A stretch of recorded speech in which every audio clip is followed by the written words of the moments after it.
오늘 제가 하나님 말씀을 전하는데요. 여러분들이 잘 아시는 말씀입니다. 누가복음에 나오는 선한 사마리아인 이야기입니다.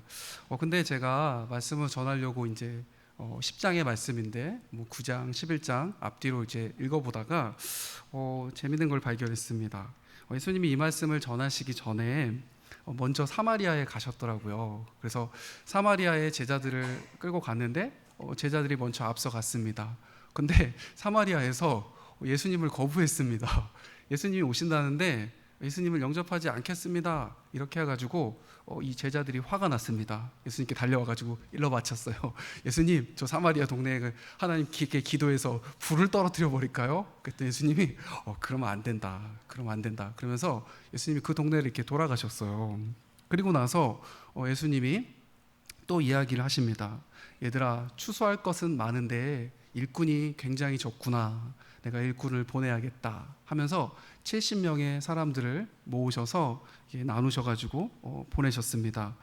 그래서 그 70명을 보내실 때 예수님이 두 가지 지침을 주세요. 하나는 뭐냐면은 너희가 들어가는 집집마다 그 집에 평안을 빌어주라 라고 이렇게 얘기를 하시고, 또 한 가지는 뭐냐면은 너희가 찾아갔던 집이 너희를 영접할 수도 있고 그렇지 않을 수도 있는데 어쨌건 간에 이유 불문하고 그 집에 하나님의 나라가 가까이 왔습니다 라고 하나님 나라의 복음을 알려주라는 거예요. 그래서 이 두 가지를 너희들은 꼭 해라. 거기 영접 안 한다고 해서 불을 떨어뜨리고 이런 기도를 하면 안 되고 너희들이 먼저 평안을 빌어주고 그리고 하나님의 나라가 가까이 왔습니다 하고 복음을 전해주라는 겁니다. 우리 옆에 분들한테 한번 해볼까요? 우리 좀 세련되게 평안을 샬롬 하고 이렇게 한번 옆에 분들에게 한번 인사하겠습니다. 샬롬, 예, 샬롬, 예, 예. 우리 성도님들 가르쳐 주지도 않았는데 입으로만 하지 않으시고 얼굴 표정으로 샬롬 이렇게 해주시네요. 예, 그게 정말 샬롬이세요. 내 얼굴에 있는 평안으로. 그리고 하나님의 나라에 우리 함께 갑시다. 그 나라는 너무 좋은 곳입니다 하면서 동참시키는 거, 그것을 꼭 하라고 예수님이 말씀해 주셨습니다.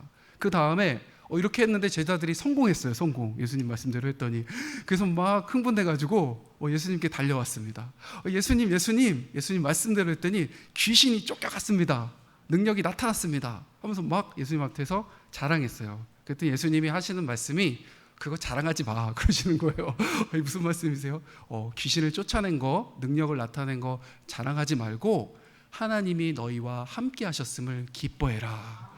그리고 너희의 이름들이 하나님 마음속에 기억되어지고 하늘에 새겨진 것을 더 기뻐해라 하고 예수님이 말씀해 주시는 거예요. 그래서 예수님이 우리가 복음 전하고 은혜 전하고 교회에서 신앙생활할 때 어떠한 태도로 해야 될지 또 알려주시는 거예요. 그 다음에 예수님이 한 가지 말씀을 하시는데, 우리 하나님 아버지께서 지혜롭고 슬기로운 자들에게 이런 비밀을 보여주지 않으시고 어린아이같이 순전한 마음으로 하나님의 말씀에 믿음으로 순종했던 자들에게 이 비밀을 보이셨도다 하면서 이야기해줘요. 예, 그리고 나서 오늘 본문의 말씀이 시작되게 됩니다. 이런 배경 아래서 오늘 예수님이 우리에게 사마리아인 비유를 말씀해주고 계십니다.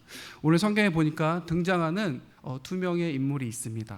한 사람은 예수님이시고 한 분은 율법 교사입니다. 이름이 나와 있지 않아요. 어떤 율법 교사라고 되어 있습니다. 그런데 예수님과 이 율법 교사 있는데요. 오늘 예수님의 모습은 마치 예수님의 제자들과 또 만나셨던 율법 교사에게 선생님과 같은 모습으로 나타나셨습니다.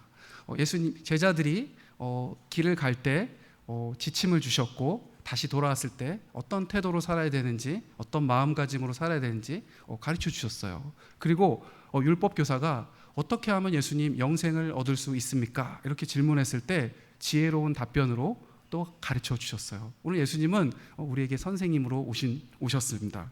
그리고 나서 율법 교사가 또 나오는데, 이 율법 교사는 이름이 나오질 않아요. 근데 성경을 쭉 읽다 보면은 아주 성경 지식이 해박한, 스스로 고등한 율법 지식을 갖고 있다고 자부하고 있는 그런 사람이었습니다.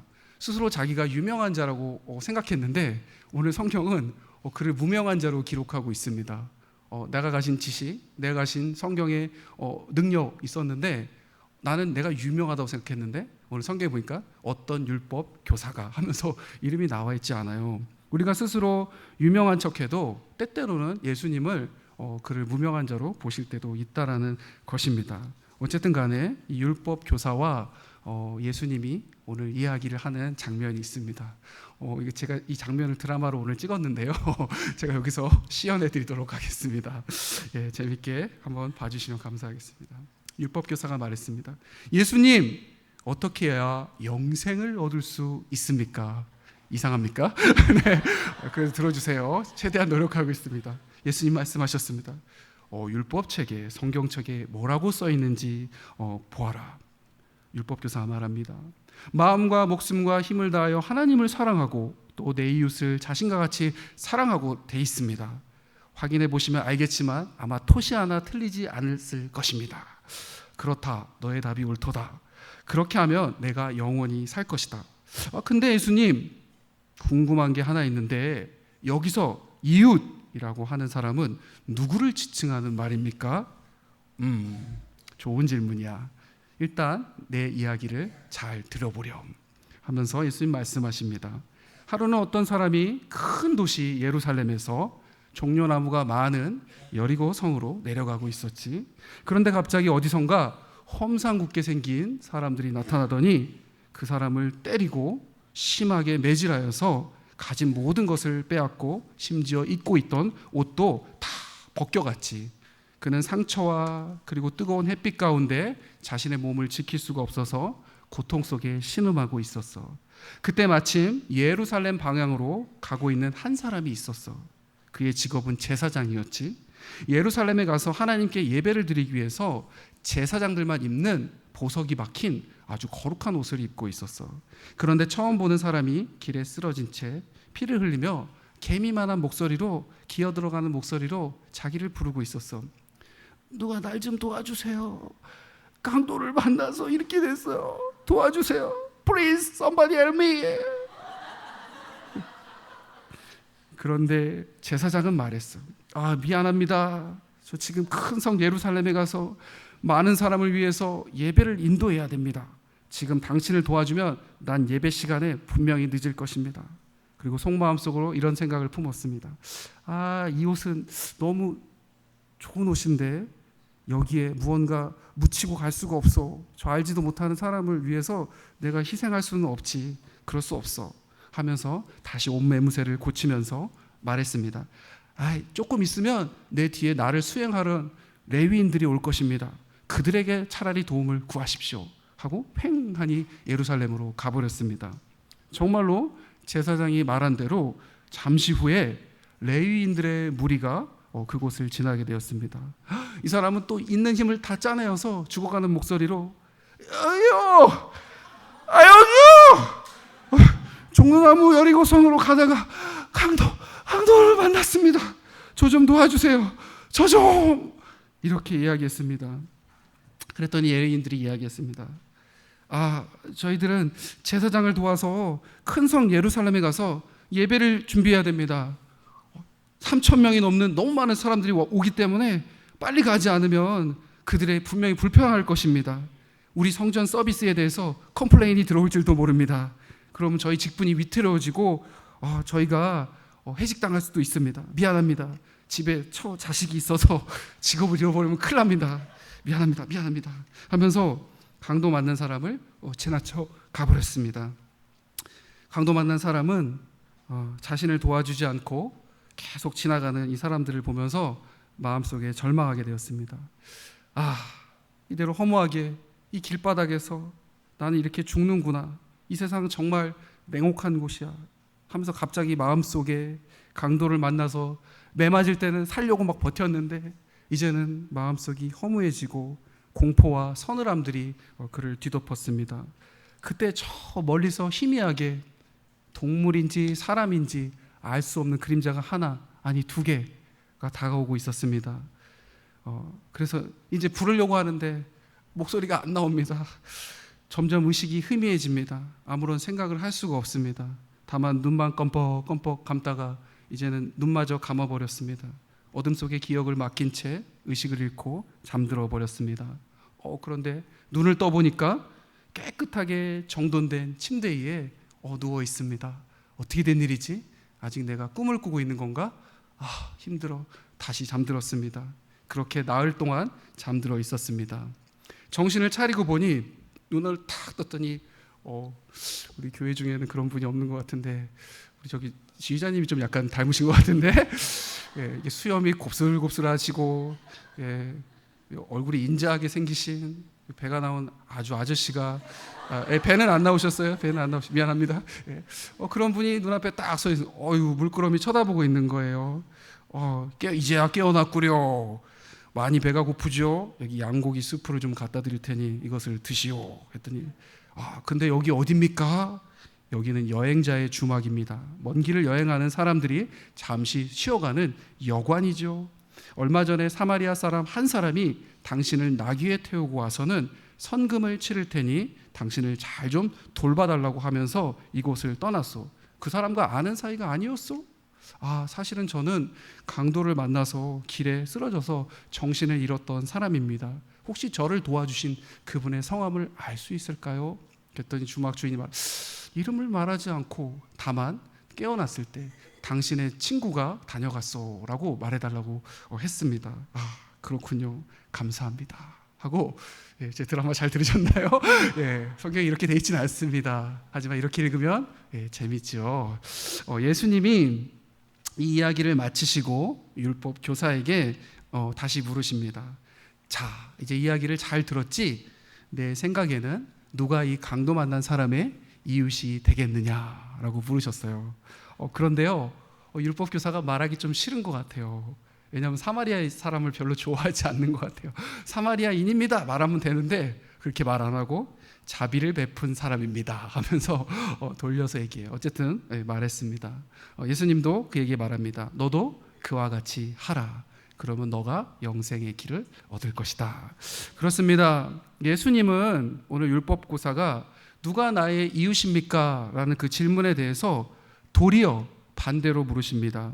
누가 강도 만난 사람의 이웃이 되어줄 수 있겠느냐? 그렇습니다. 우리는 누군가 우리의 이웃이 될 수 있는지 없는지에 대해서 우리의 기준과 우리의 잣대로 선택하면서 세상을 바라보게 됩니다. 그런데 오늘 예수님께서 하시는 말씀의 더 중요한 핵심 포인트는 너가 이웃을 선택하는 것이 아니야.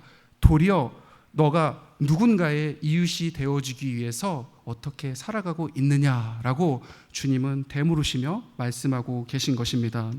아까도 기도해 주셨는데 우리 주변에 보면은 개인이나 단체 중에 곤경에 빠진 사람들이 있습니다. 강도 만난 사람들이 있습니다. 최근 뉴스를 보니까 저도 봤는데 이웃나라 일본에 관한 소식들이 참 많이 있더라고요. 보면서 저도 마음이 참 안타깝습니다.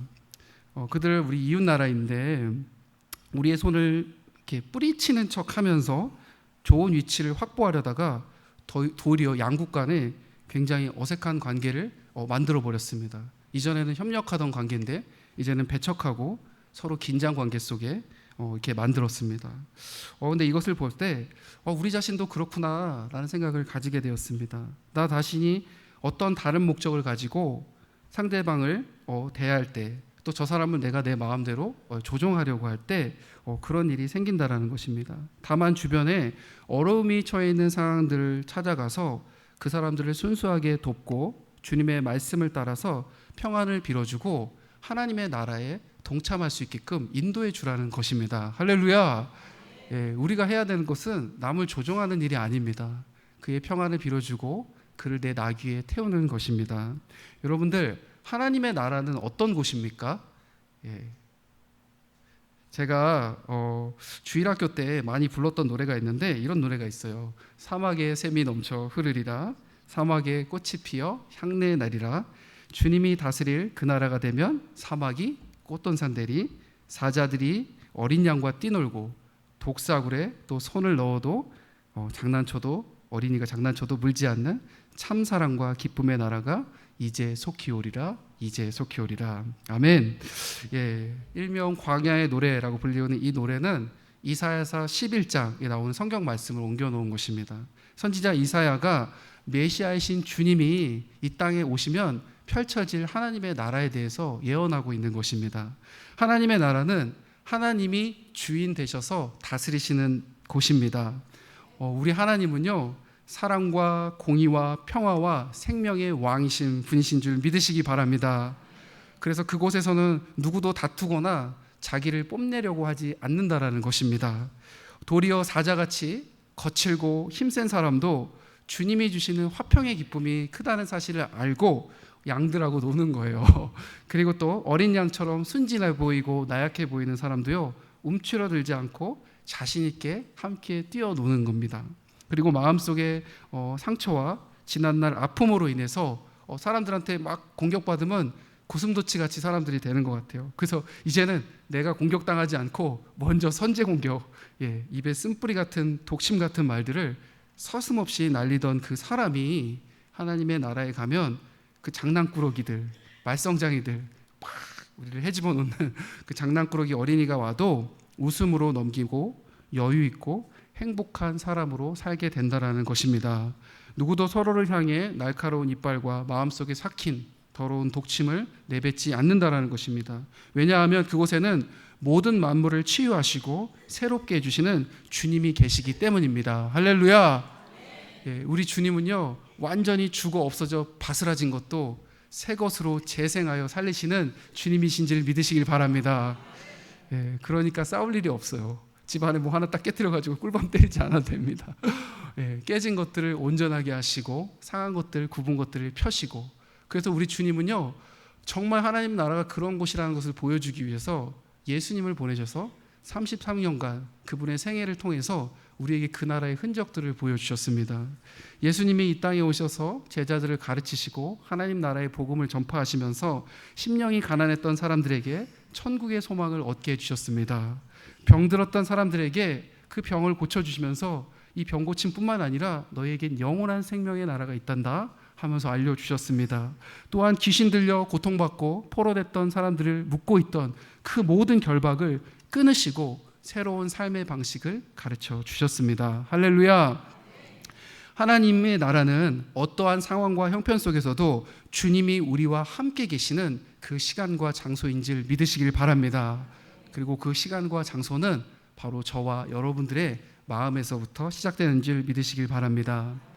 눈으로 읽었던 말씀이 내 머릿속으로 들어오고 내 머릿속에 맴돌던 말씀이 자고 일어나면 가슴에 사무치도록 휘몰아쳐서 세상사의 질과 번민 속에서도 다른 세상을 볼 수 있는 안목을 주게 되는 것입니다. 아, 그렇구나. 내 눈에 보이던 세상이 전부가 아니라는 사실을 우리가 알게 된다라는 것입니다. 아니, 아는 정도가 아니라 그것을 믿게 된다라는 것입니다. 삶을 다른 방식으로 살아가고 싶은 그 욕구가 믿음 안에서 우리 안에 용솟음 치게 된다라는 것입니다. 주님이 언제 내 마음속에 오셨는지 설명할 수는 없지만 바람 같은 성령께서 나를 이끌어 주시기에 오늘도 우리의 마음 잃어버렸던 자기 자신을 되찾게 되는 줄 믿으시길 바랍니다. 만약 오늘 이 자리에 앉아 계신 여러분들이 회개의 자리에 앉아 있다면 그것은 당신의 마음속에 찾아오신 그 주님이 다시금 여러분들의 왕이 되시길 원하신다는 응답이신 줄 믿으시길 바랍니다. 만일 당신이 오늘 내일 일을 염려하지 않는다면 그것은 당신의 마음속에 이미 내일을 준비하시는 든든한 아버지의 손길을 신뢰하게 되었음을 믿으시기 바랍니다. 만일 이 자리에 앉아있는 당신이 오늘을 후회하지 않고 살아갈 수 있다면 지난날 어리석고 부족했던 내 자신을 지금까지 사랑하시며 인도해 주셨던 주님을 발견했기 때문인지 믿으시길 바랍니다. 저도 지금 생각해 보면 지난날 제 자신이 얼마나 어리석고 바보같이 남에게 상처를 주면서 살아왔는지 부끄러울 때가 많습니다. 하지 말았어야 될 말들, 하지 말았어야 될 행동들, 어리석고 나약했던 제 모습들. 그런데도 주님은 그 순간에도 저와 여러분들을 사랑해 주셨습니다. 그렇게 연약했던 나를 용서해 주시고 지금까지 기르시고 입히시고 세워주셨습니다. 이제는 주님도 나를 용서해 주셨는데 이제는 저도 여러분도 스스로를 용서하시길 바랍니다. 그래서 쓰러져 있던 나를 꼭 안아주시고 다시 일으켜 세워주시는 여러분들이 되시길 축복합니다. 그러면 우리 또 새로운 인생을 살아나갈 수가 있습니다. 저는 이런 사람들은 이미 천국 시민권자라고 말씀드리고 싶습니다. 대한민국 법 아래에 있는 사람들은 세계 어디를 가든지 간에 대한민국 사람입니다. 맞습니까? 예, 이미 하나님의 다스림 아래 살아가는 사람들은 우리 아직 천국 가지 않았지만 이미 천국 시민권자인 줄 믿으시길 바랍니다. 예, 근데 때때로 우리가 믿음으로 이렇게 고백하면서 나가는데 사는 게 만만치 않죠. 왜냐하면 아직 이 세상은 그 하나님의 통치를 거절하는 사람들도 많이 있기 때문입니다. 모처럼 그들에게 기회가 주어졌는데 그 의미를 아직 깨닫지 못하는 사람들이 있습니다. 그리고 대부분의 그런 사람들은 심지어 자신이 위기인지 곤경에 처해 있는지도 모릅니다. 그래서 우리가 막 하늘나라의 생명의 복음을 전해주려고 하면은 우리를 막 싫어합니다. 비난합니다. 어떤 때 막 신고도 합니다. 예, 그래서 저는 그런 분들을 볼 때마다 참 내가 이 자리에 있는 게 하나님을 믿는 게 기적과 같구나라는 생각이 들 때가 너무 많아요. 여러분 그렇지 않습니까? 어떻게 여러분들이 이 자리에 앉아 있습니까? 세상을 딱 고개만 돌려서 보니까 교회 밖을 보니까 TV를 보니까 왜 이렇게 이쁘고 잘생긴 사람들 많습니까? 예, 왜 이렇게 나보다 공부 잘하는 사람들 많습니까? 예? 또 왜 이렇게 나보다 돈 많은 사람들 많습니까? 부럽게. 또 왜 이렇게 나보다 운이 좋은 사람이 많습니까? 왜 이렇게 또 나보다 매력적인 사람들 많습니까? 너무 많아요. 그렇게 훌륭하고 멋진 사람들 많은데 하나님이 오늘 저와 여러분들을 이 자리에 불러주셨다는 겁니다. 할렐루야. 지금도 하나님이 저를 왜 택해 주셨는지 모르겠습니다. 예, 하나님이 우리들을 너무너무 사랑해 주셔서 그런 복 주심을 믿으시길 바랍니다. 그래서 공부 잘하는 사람, 빼어난 외모 가진 사람, 돈 많은 사람 잠깐 부러웠다가 별로 부러워지지 않아요. 왜냐하면 그분들하고 저하고 차이가 있기 때문에. 그 차이는 뭐냐면 내 마음속에 그 주님이 계시기 때문입니다. 할렐루야. 예, 이 주님이 모든 것 되시기에 그 모든 것이 없어도 우리가 기뻐하면서 천국을 소망하면서 영원한 생명을 꿈꾸면서 살아갈 수 있다라는 것입니다. 오늘 이 놀라운 생명의 주님께서 저와 여러분들에게 영생의 길에 대해서 말씀해 주고 계십니다. 얘들아, 너희들 영생의 길을 가려면 어떻게 해야 되지? 말씀해 주십니다. 오늘 내가 몰고 가고 있던 그 나귀에서 내려, 그리고 나서 그 나귀에 오늘 고통받고 있는 그 사람을 태우거라. 그러면 그 나귀에 탄 사람이 너로 인하여 나의 사랑, 나의 자비를 경험하게 될 거야. 그렇게 하면 영원한 생명의 삶이 너와 그에게 주어질 것이다 하고 오늘 예수님은 말씀해 주십니다. 실제로 예수님이 먼저 그 행동을 우리에게 보여주셨습니다. 우리 주님은 하늘 높은 보좌에서 내려오셔서 십자가 위에 우리의 모든 죄짐을 털어놓으셨습니다. 그래서 우리를 그 십자가 나귀에 태우셔서 오늘 회복의 자리, 이 자리로 여러분들과 저를 부르신 줄 믿으시길 바랍니다. 죄와 유혹으로 우리의 영혼이 만신창이가 되어서 강도와 같은 사탄의 노략질에서 피 흘리면서 고통받고 있던 우리의 가정과 우리의 심령이 이제 예수님의 보혈의 피로 싸매어지고 치료되어졌다는 것입니다. 주님이 하신 일은, 주님이 이렇게 하신 이유는 바로 주님께서 우리의 이웃이 먼저 되어 주시려고 하셨던 것입니다. 내 이웃을 내 몸과 같이 사랑하라. 주님은 정말로 그렇게 하셨습니다. 그래서 십자가에 죽으셨습니다. 네. 오늘 내 주변에 강도 만난 사람은 누구입니까?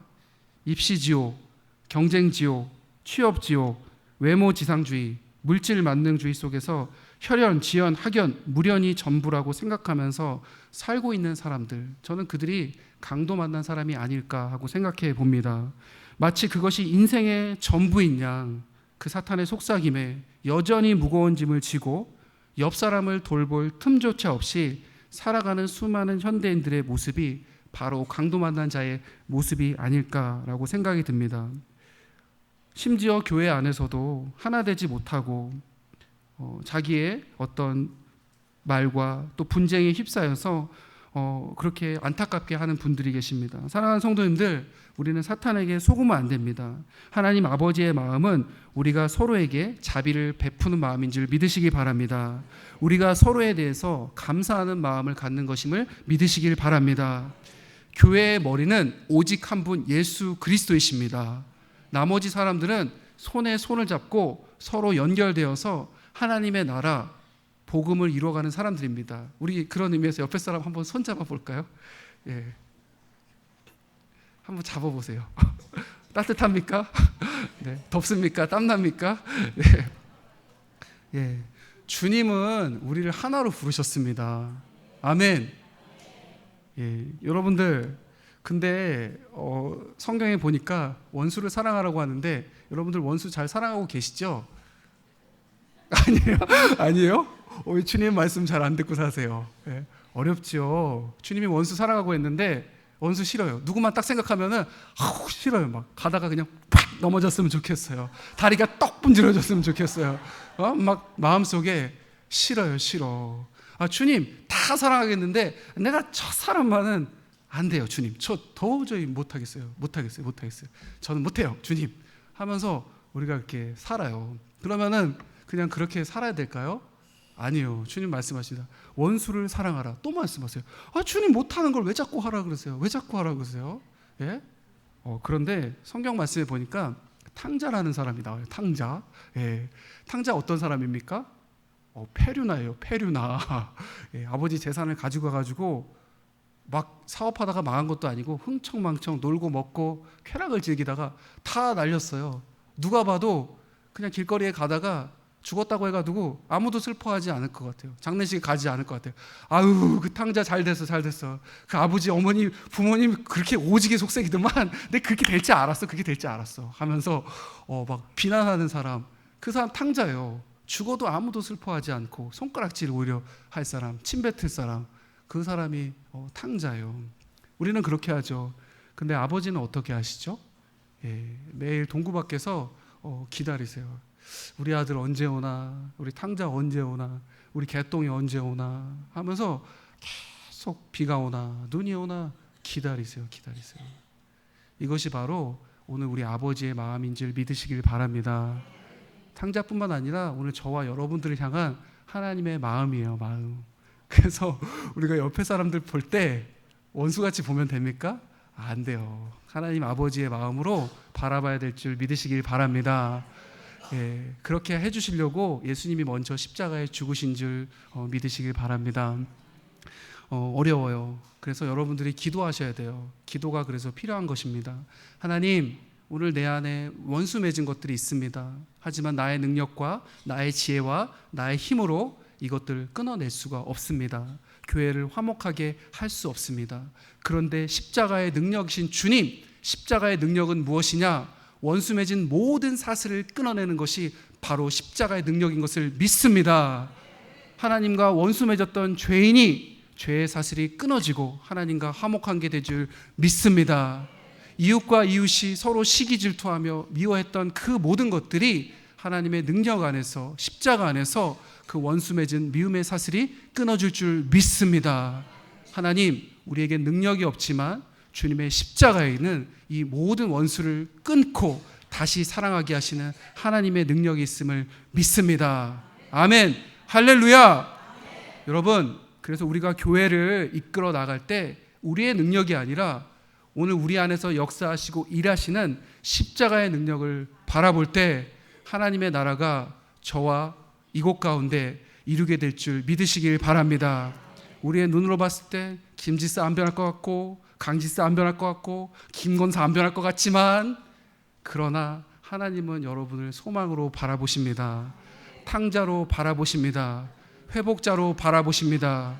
이스라엘아, 이스라엘아, 내가 어찌하여 너를 버리겠느냐? 너를 스보임같이 에드마같이 내가 가만 내버려 두겠느냐? 나의 마음이 불불 듯 타는 듯이 너를 향해 이 긍휼이 끓는도다. 할렐루야.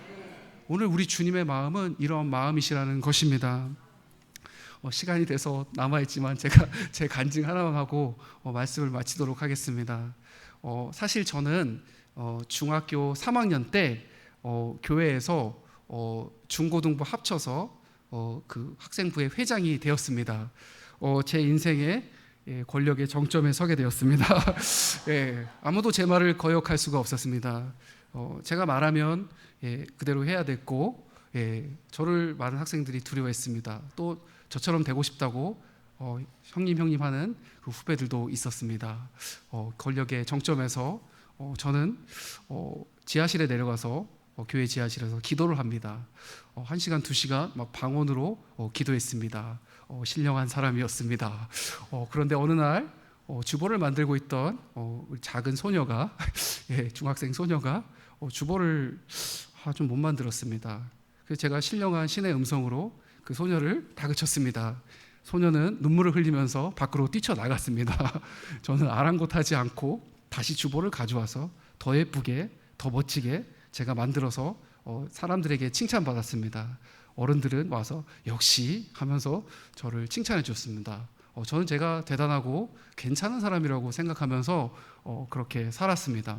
그러다 어느 날 여름이 되어서 우리 가평으로 여름 수련회를 가게 되었습니다.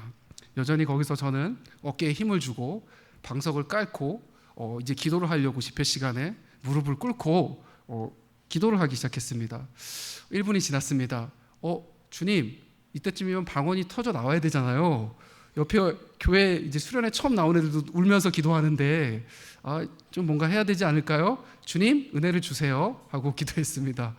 응답이 없으십니다. 주님이 아무런 말씀을 하지 않으십니다.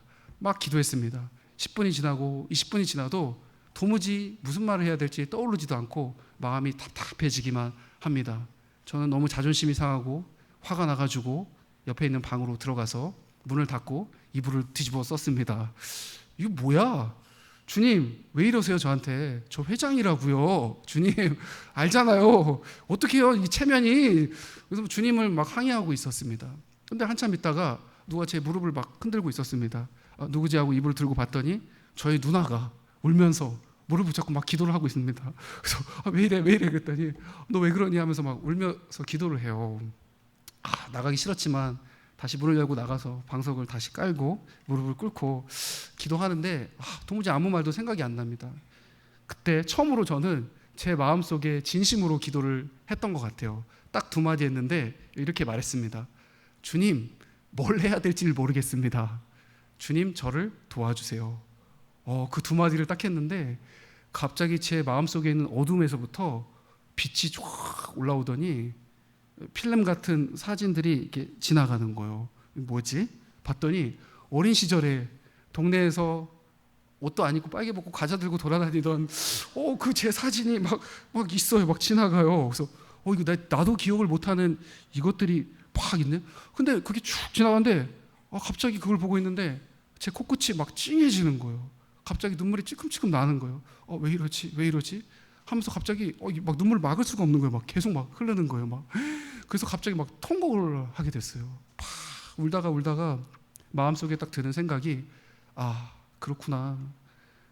하나님이 살아계시구나. 하나님이 지금까지 나를 지켜보고 계셨구나. 나는 죄인이었구나. 라는 사실을 그냥 알게 됐습니다. 그냥 성령님이 제 마음 가운데 방망이질을 하시는데 제가 어떻게 주체를 할 수가 없겠더라고요. 눈물이 나고 콧물이 나고 침이 튀고 멋진 회장의 모습은 온데간데 없고 죄인의 모습이 남아서 앞뒤로 흔들면서 막 기도를 막 이렇게 하는데 너무 흔들어가지고 어디 이상한데 화장실 문 앞에 제가 눈을 떴더니 다시 돌아와가지고 기도를 막 흔들면서 막 했습니다. 나중에 알고 봤더니 아무도 없더라고요. 저밖에 없더라고요. 다 가고 없어요. 막 다 어디 자러 갔는데 없어요. 혼자 없어요. 막 눈을 딱 떴더니 창피한 거예요. 막 한 80cm 되는 웅덩이가 여기 생겨가지고 막 눈물 콧물을 얼마나 흘렸던지 아마 한 1년치 흘린 것 같아요. 하여튼 그래가지고 창피해서 이제 다 닦고 났는데 마음이 그렇게 후련할 수가 없더라고요. 성경에 나온 세상이 줄 수 없는 그 평안이, 하나님이 주시는 평안이 진짜 있더라고요. 할렐루야. 여러분 있습니다. 하나님도 살아계시고요. 그 평안도 있고요. 그 하나님이 살아계신다면 우리가 가야 될 그 천국도 반드시 있다라는 것입니다. 할렐루야. 그때부터 제 인생은 달라지기 시작했습니다. 제가 제일 먼저 했던 일이 뭘까요? 그 소녀를 찾아가서 용서를 구했습니다. 미안해. 오빠가 잘 몰라서 그랬어. 했더니 막 이렇게 하면서 이제 용서를 해주더라고요. 그 다음부터는 1등하는 게 중요한 게 아니구나. 우리가 합력하여 선을 이루는 게 더 중요하구나. 아버지는 그 자녀들이 1등하려고 경쟁하는 것보다 서로 위해주고 서로 싸매주고 서로 손잡고 함께 가는 것을 더 기뻐하시는구나 라는 사실을 깨닫고 저의 인생의 태도가 달라졌습니다. 그래서 가끔가다 막 교회에서 탁구 치다가 슬쩍슬쩍 져줄 때도 있어요, 제가. 그럼 막 서로 기쁘더라고요. 할렐루야. 여러분들, 교회는 그런 곳이신 줄 믿으시길 바랍니다. 사자들이 뛰놀고 어린 양들이 뛰놀고 독사굴에 손을 넣어도 물지 않는 그곳, 바로 하나님이 계신 곳, 하나님이 다스리시는 곳, 하나님이 우리의 주인 되어주시는 그곳. 할렐루야. 그것이 오늘 여러분들과 저의 마음 가운데 임하게 될 때 우리 교회가 살아날 줄 믿습니다. 사막에 꽃이 피어 향내를 낼 것을 믿습니다. 우리 교회 희망 없다고 바라볼 수도 있는데 그렇지 않습니다. 왜냐하면 하나님이 우리의 마음 가운데 계시면, 그분이 역사하시면 될 것이기 때문입니다. 세상 사람들은 기도하는 우리들에 대해서 너무 맹목적인 거 아니야? 방법 없는 거 아니야? 철없는 거 아니야? 이야기하지만 그렇지 않습니다. 처음부터 하나님은 생명의 창조자셨고 생명의 공급자셨고 오늘 그것을 우리는 받아 누리며 사는 존재로 창조되었기 때문입니다. 할렐루야. 그분에게 가시면 여러분 안에 있는 모든 문제와 숙제가 해결되어질 줄 믿습니다. 이제는 우리가 하나님을 아는 믿음에서 그분과 동행하는 믿음으로 되어야 될 줄 믿습니다. 우리 자리에 잠깐 1분만 같이 기도했으면 좋겠습니다. 하나님 아버지, 제가 이제는 단순하게 하나님을 안다고 말하는 사람에서 그 하나님과 함께 걷고 함께 마시며 함께 하나님의 통치를 기뻐하며 이 생명의 복음을 나눠주는 자가 되길 원합니다. 먼저 우리 교회 안에서 그런 일을 할 수 있도록 하나님 나에게 용기 주시옵소서. 나에게 원수를 사랑할 만한 능력은 없습니다. 그러나 십자가의 능력을 믿습니다. 오늘 주님이 내 안에 오실 때 원수됐던 모든 것이 끊어지고 이 교회가 회복되어질 것을 믿습니다. 제 삶의 문제가 해결되어질 것 믿습니다. 우리 주여 한번 부르며 통성으로 기도하겠습니다. 주여,